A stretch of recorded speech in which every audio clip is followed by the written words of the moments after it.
I'm Jenna Seery, a bookseller and associate producer of Poured Over, and today I am so excited to be talking to Lottie Hazell, who is a writer, a scholar, a game designer. There's a lot of things going on, but her debut novel, Piglet, is something very special. When I first saw this book, I was immediately enticed and drawn in by the title, by the jacket, by the vibes that it was giving me. But I don't think I could have really been fully prepared for what I was going to find once I started. So I can't wait to talk about this book because I haven't been able to stop thinking about it since I read it. But I was hoping that you could set up the novel for us a little bit and give us an intro into Piglet. Absolutely. Well, thank you for having me, Jenna. I'm just thrilled to be here and talking with you. So I describe Piglet as a story of appetite and aspiration. And it follows Piglet in the few weeks before her wedding. And a couple of days before she's due to marry her fiancé, Kit, he reveals this terrible truth to her. And the book follows her as her life starts to crumble. And this very carefully curated persona that she's made for herself and for Kit is really compromised by the information that he shared with her. And a lot of this crumbling is seen through the lens of food, which Piglet finds to be integral to herself. As I started reading this, first of all, I was floored immediately just by the character of Piglet, by her voice, by the clarity and also murkiness of her navigating the world around her. She has these moments where she is so sure of things that she is doing, and then so many moments where I think as readers we're all like, oh no, what is happening? But I think her voice is so strong, and I was ready to follow her through anything as soon as we started. So I wonder, when you were writing this, was her voice something that came to you first, or was it the book at large that sort of cropped up? That's such an interesting reading of her, because I think she is an authoritative person in that I think she's aware of what she thinks is right. Whether that is the case, morally or socially or whatever is a different case, I suppose. But no, she didn't reveal herself immediately to me. The first scene that I wrote of this book is the night after Kit confesses. Piglet makes a carbonara for them both, and I didn't know who they were, what their names were, or what had happened between them. But I was really fascinated by this character who was inhabiting a sense of dogged domesticity and who would continue making the carbonara no matter what had happened, no matter how, rapidly their life was crumbling.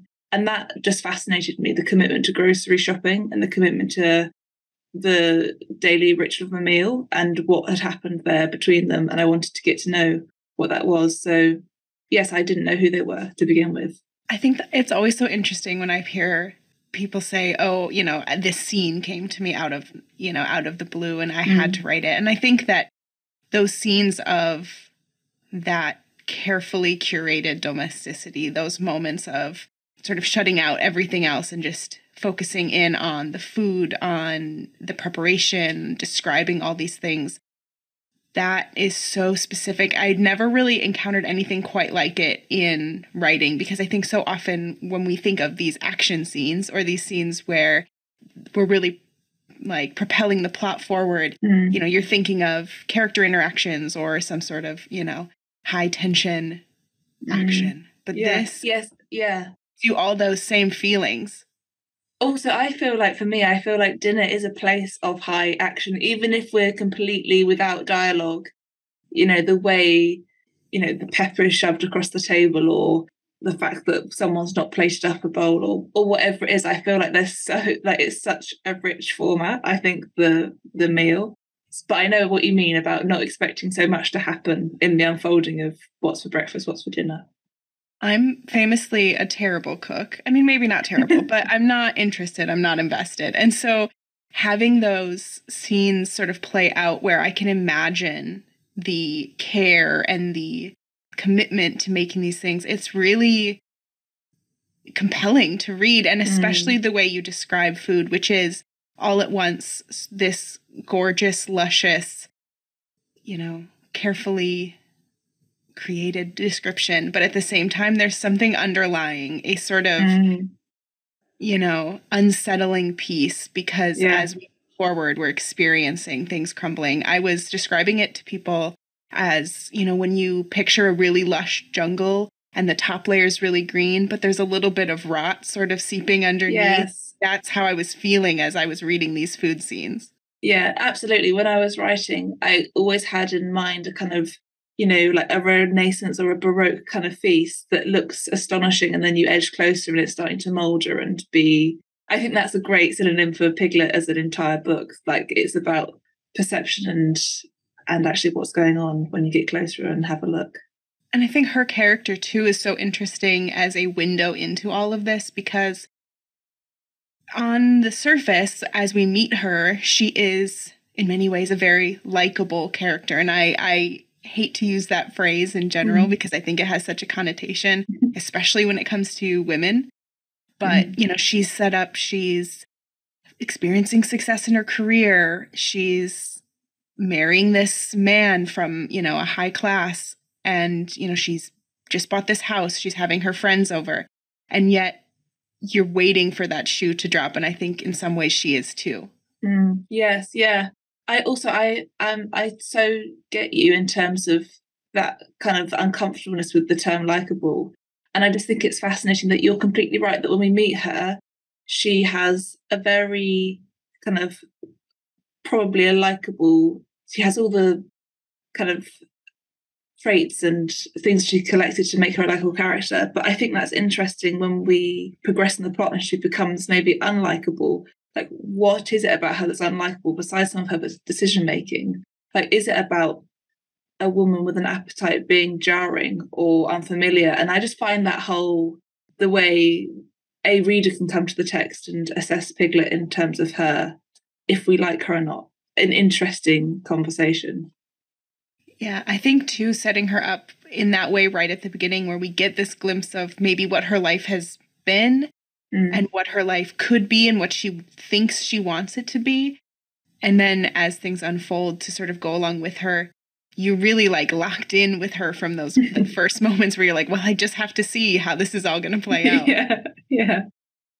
I think, too, I wonder about this sort of aspirational piece that you have, about women who have desires, women who have ambitions, women who have hungers for something, even if it is not tangible or not, easily explained or easily gained. We still face, this sort of fear of what it is to be a woman with ambition.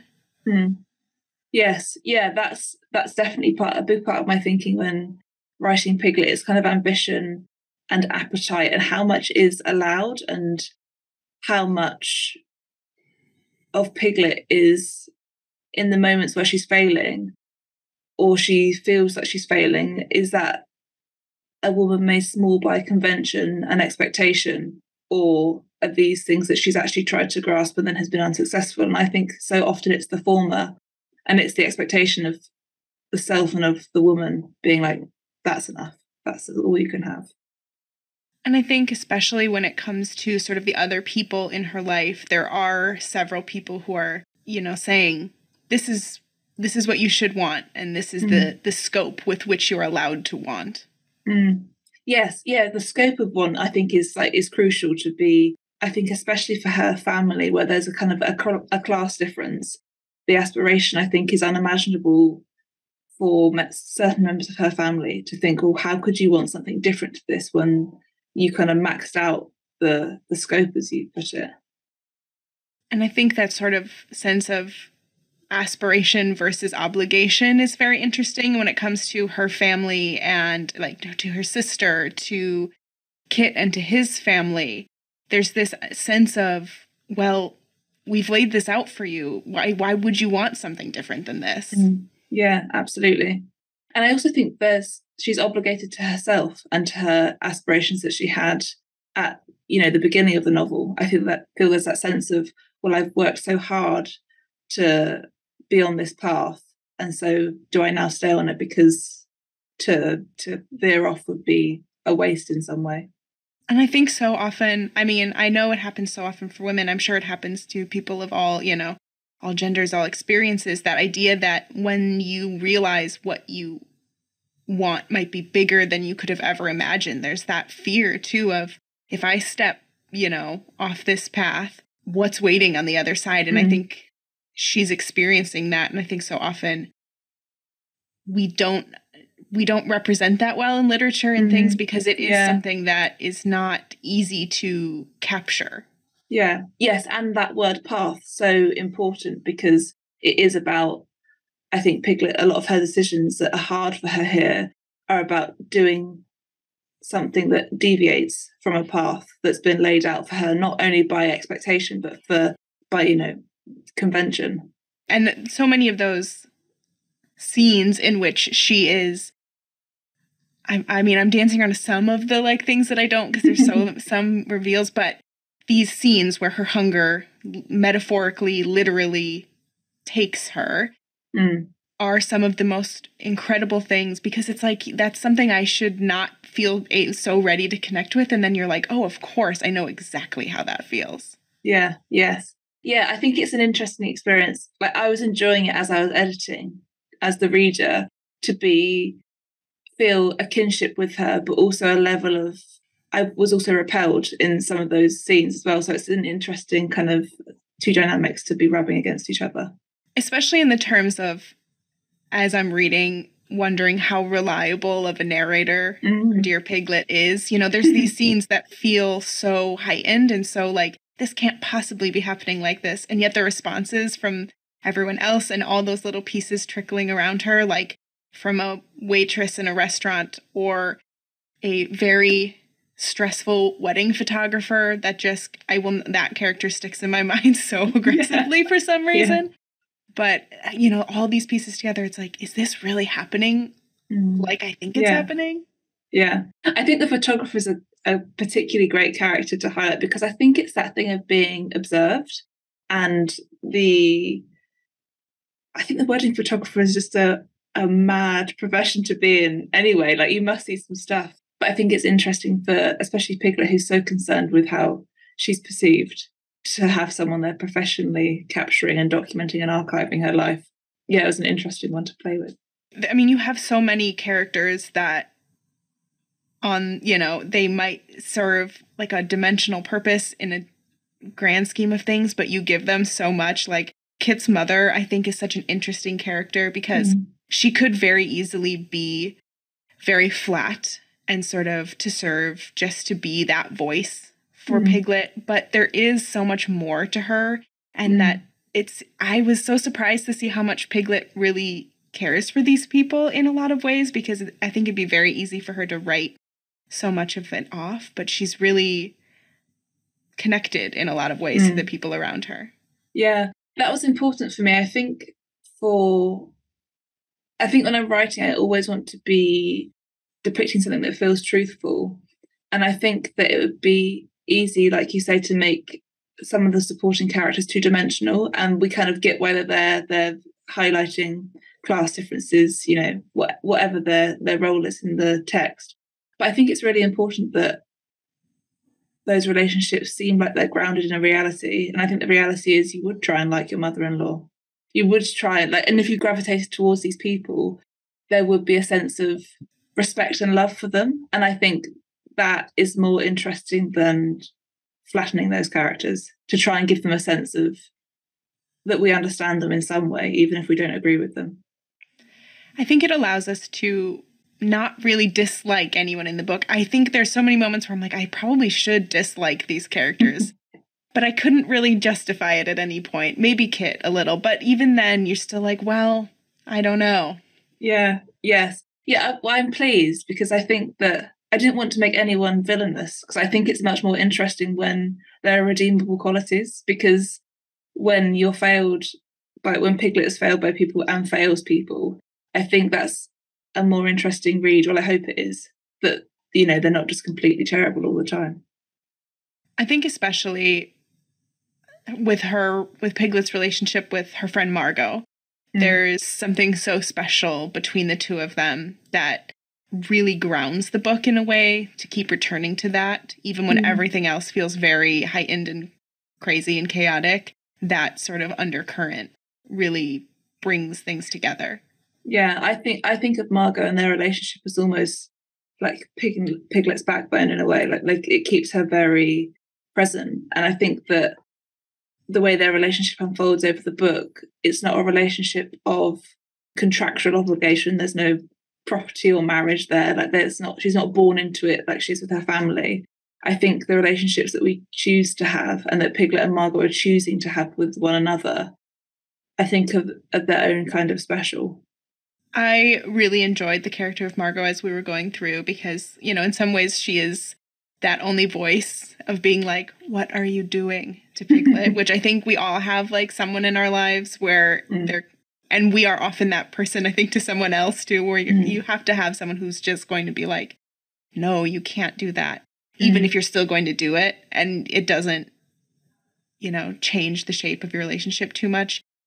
But I think it's interesting, too, to have that moment where people's lives start to diverge when you've got people getting married and having children, that you're hitting these sort of different beats and you might be hitting them at different times than the people in your life.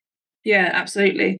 I was interested in looking at that particular dynamic of Margot going somewhere that Piglet couldn't yet follow and what that means for their relationship and how she thinks about not only Piglet and Margot and their kind of direct correspondence, but also how that impacts the rest of Piglet's relationships, how it makes her think differently about Kit and whatever's happened with them and how that factors in a kind of ripple effect. And I think it's interesting to wonder, I think the normal sort of expected path or, life plan is like you get your job, you get married, you buy a house, you have kids. And she's doing all those things. And the other people around her are sort of doing them in certain ways. But she is just so unsure. I thought it was very interesting that even though she has all these hungers, she's not looking for a specific thing. We don't know, this is what she wants instead of this. Yeah. It's sort of that nebulous, but there's just got to be more. Yes. That feels like a kind of a truthful way to read Piglet and her desire. And I also think that feels representative of someone that feels like they're hungering for something else. It's so rarely a tangible, okay, once I've got that, then I will be happy. And if it is, it's unlikely that once that thing happens, that hunger is sated. But I'm fascinated by that cyclical satisfaction cycle of a craving building, satiation, and then we're looping back round again to something is building. Like there's never a stasis there. I think that reminds me a lot of Piglet's journey sort of with her wedding cake and this sort of need, this idea that she thinks if she can create this incredibly difficult cake, that like somehow things will all work. And I think that we've all had that moment of like, if I can just make this piece work, all the other pieces have to just follow. And some of those scenes are like the most harrowing in a way that I was like, I think I had to pause while I was reading to be like, maybe I'll just take a breath here. Yeah, I didn't expect so many people to tell me that those scenes made them sweaty. I was like, never has there been a higher compliment than perspiration. Yeah, I mean, truly, because those moments, the way you're able to create tension in something that is, on face value should not be as terrifying. Though we've all watched, like, I think like cooking shows or like baking shows where you realize that like truly baking is one of the most stressful things you can do. But in those moments I was like, oh, I get it. I feel it. And that's why I will never bake anything. Ever. I was like trying to imagine how I would even have the like forethought to do some of the food endeavors that she sets up for herself. And I'm like, no, I just couldn't. So wild. I like to say in a kind of like very tongue-in-cheek way that I method wrote the book because I cooked all the things in the book alongside Piglet to try and get a sense of her and to get a sense of the experience.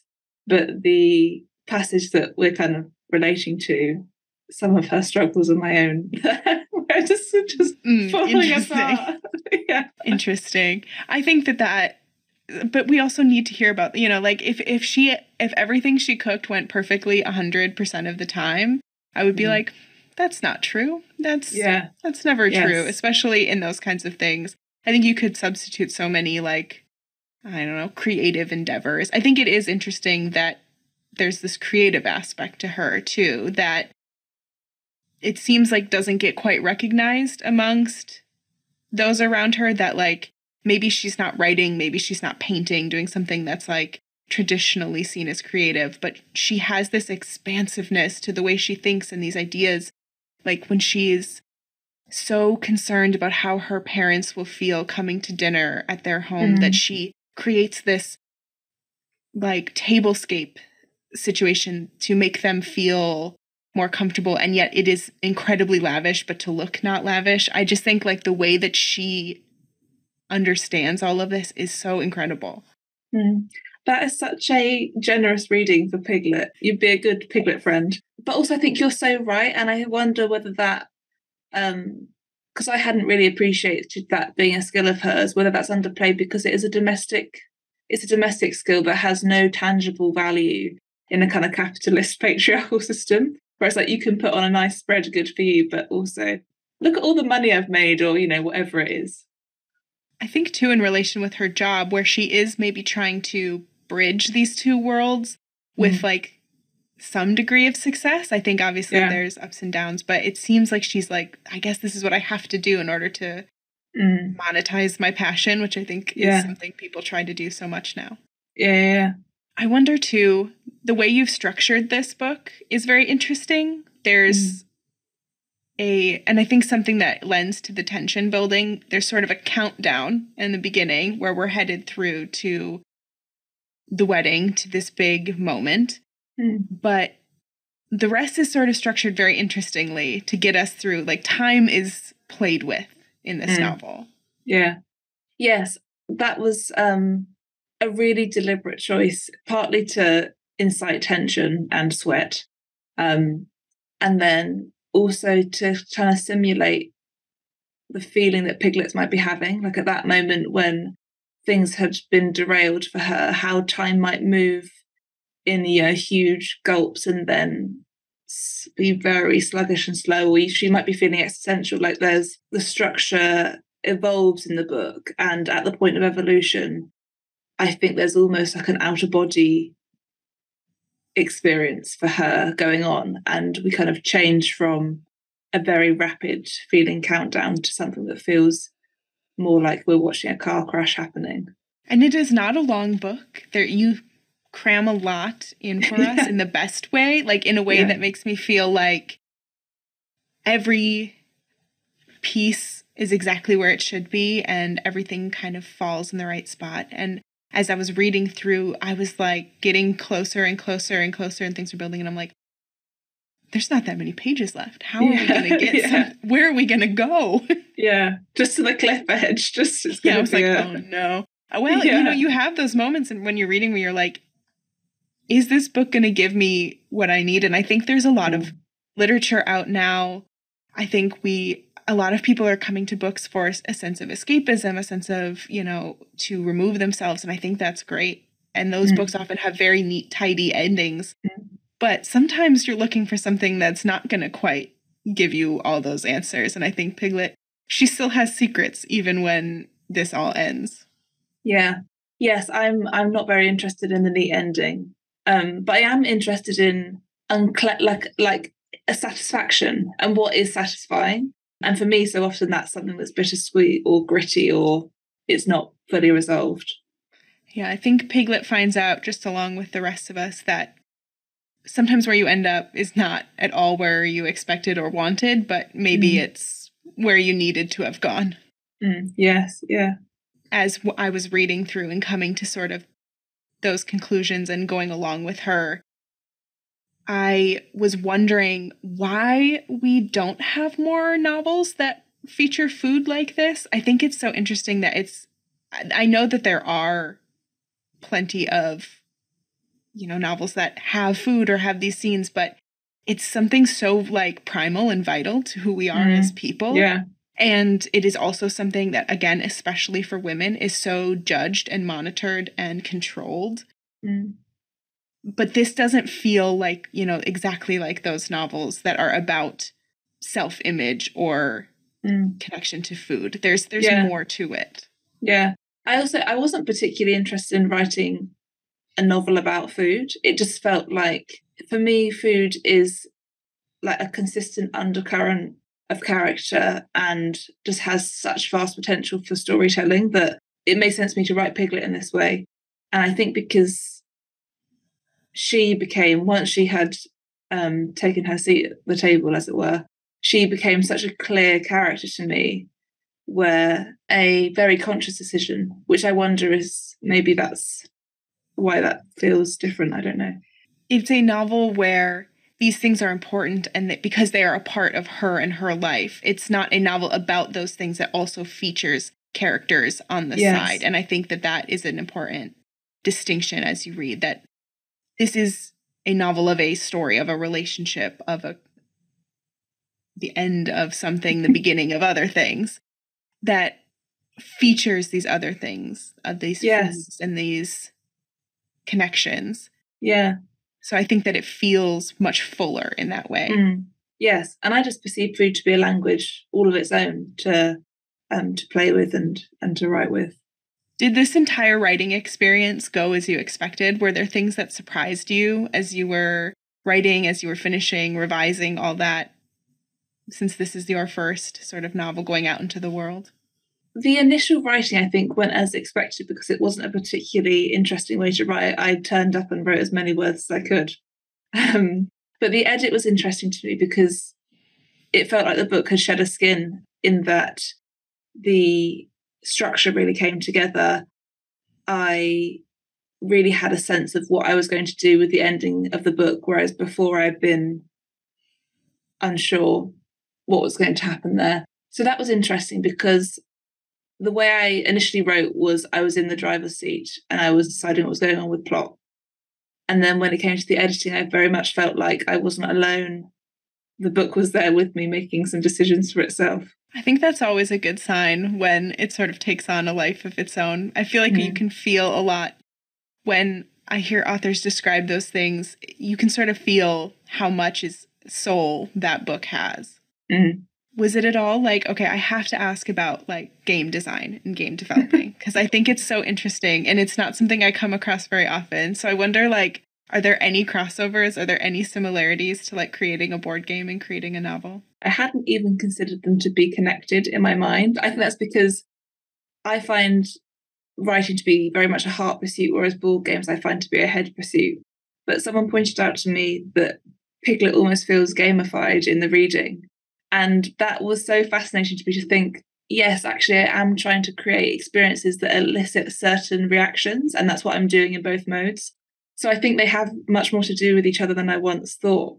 But I hadn't consciously made that connection until someone was like, there's quite a lot of similarities going on here. Sometimes we do need someone else outside to be like, oh, of course. Yeah. I think there is so much in the way that you create tension and movement through the novel that feels in a good way of how you would move through a game and move through sort of an experience. Like you're creating those same road marks and, you know, pit stops and places that they have to be, whether or not we see it as a connection as we're creating. It's all coming from the same place. Yes. Yeah, I kind of group the work under the umbrella of storytelling. And I think what they have in common there is the importance of light and shade and, you know, topography along the way. Absolutely. I wonder, too, about your literary influences, about sort of how you came to this book in that general area, or just some literary influences in general. Oh, so many. Some that I think as kind of like direct comparisons and sisters to Piglet would be Lara Williams' Supper Club. I don't know if you've come across that one before. Has similar concerns, but generally books about the domestic I'm fascinated in. So Megan Hunter's The Harpy is a great novel about, it's kind of magical realism and food-centered fiction about how to be a mother and create a idyll at home and the stress of that and how that can be consuming.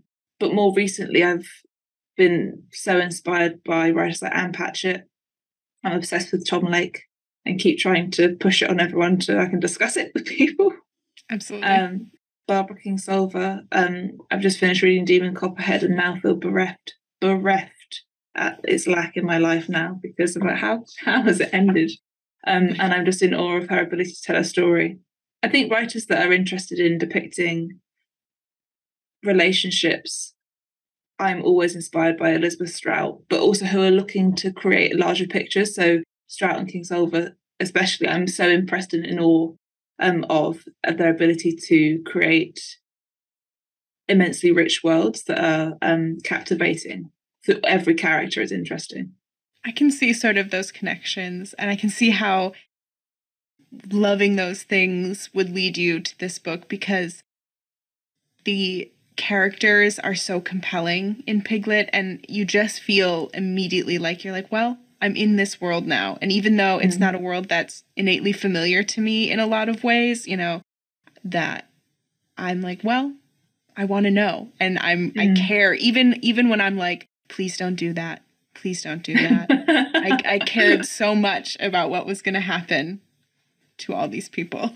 Yeah, I love that just internal rhythm of like, don't do it, just don't do it. I mean, there were definitely some passages that I had to read a couple of times to be like, is what I am reading really happening? And also to be like, I wish I could skip the next 10 pages because I know what's going to happen and I'm already sweaty about it. Yes. Yeah. Yes. Do you miss any of these characters at all now that you've sort of committed them to the page and they've taken on the life of their own? Do you miss Piglet? You know what? I don't, because I love talking about it with other people. I love it not being just my own. That's one of my favourite parts of it being a published book now, is to discuss it with other people, because I'm so deliberately sparse about Piglet, especially in terms of her physical appearance, about lots of her history. Like, I don't give huge amounts of exposition. So I love hearing other people's versions of Piglet, like who she is to other people and the other characters. So no, I don't miss her. I don't. I'm happy for her to be gallivanting around in the world. And I feel like she is. There's so much space there for her to be so many things to different readers. And I find that really special when you have a character where I imagine for you two to be like, there's so many versions of her out there that are connecting with people. That's very exciting. Yeah. And especially with, I mean, I can show up my very well-loved advanced reader, but I love this jacket. I know in the UK it is donuts. Yes. But this package will draw people in, and I feel like they can't help but want to know, like, what is happening. I was floored from when I realized that we were going to be calling her Piglet this entire book. I was like, all right. Yeah. I'm in. Yeah. Yes. Yeah. I love the package too. The moment my editor sent it over, I was like, yeah, that's the one. That's exactly it. I think because it is so, it has, I think the close cropping of the burger, like the texture treatment and, you know, the luminous mustardy cheese, I think is gorgeous. But then the fact that it's so much in your face and it's giving you so little room to move, I think is just a wonderful, delicious, claustrophobic experience. I think captures the novel so beautifully. I think claustrophobic is a word that I kept coming up as I was reading, but I was also like, no, but it's a good thing. I promise that it's a good thing, because once, I think I read this in one sitting because I couldn't stop once I started. I just needed to know. And I think so many of our readers and listeners are going to be so excited to get to meet Piglet and to see all of the things that she is. So, Lottie Hazell, thank you so much for joining us here on Poured Over. Piglet is out now, and I cannot wait for people to get their hands on it. Oh, thank you. It's been an absolute pleasure. Hello, readers. It's time for another TBR Topoff. We're here to recommend a couple of fantastic books to pick up when you stop in for your copy of Piglet. I'm Marc, coming to you from my Barnes & Noble in Cincinnati, and I am joined by one of my favorite humans in the universe, my book buddy Jamie in Leawood, Kansas. Hello. Hi, Marc. How are you? I am very well. I'm going to go ahead and jump in. partly because I'm really excited for Piglet and I want everybody to read it, but also because I'm excited for the book I want to talk about, which is The Vegetarian by Han Kang. Oh, God, I love this book. So I was thinking about food and hunger and how primal and ubiquitous those concepts are. And it brought to mind this just tremendous Korean set novel. It initially follows a woman whose unsettling nightmares and invading thoughts lead her to swear off eating meat. Seems pretty simple enough. Not so much. The pressures of womandom in Korea, along with the strict adherence to role and place and control, really just sends our heroine on an ever spiraling path. Her resistance to this control that society and her family and her husband have laid upon her leads her to increasingly unsettling estrangement acts from everything that she knows, particularly her family. And those caught in the ripple effect of her actions are similarly affected. And what starts as a story of a woman who is really charting her own course and doing her best to really own herself as a person becomes this deliciously bizarre tale of boundaries and the shackles of expectation. It is strange and fantastic. It brings to mind folks like Murakami, and just the idea of coupling food and something, again, very primal with something immediate and in your face, and watching that unravel in beautiful ways is just such a great experience. So check out The Vegetarian by Han Kang. Jamie, what do you have for us?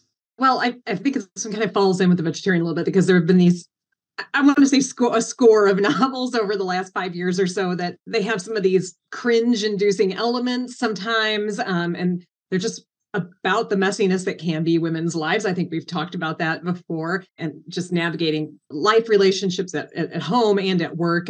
And sometimes the entertainment value in the book comes from failing spectacularly. I don't mean, to make it sound like these books are a dime a dozen or anything like that, because I think what makes a book like Eileen or My Year of Rest and Relaxation or Night Bitch kind of stand out in this crowd is that they're authentic, right?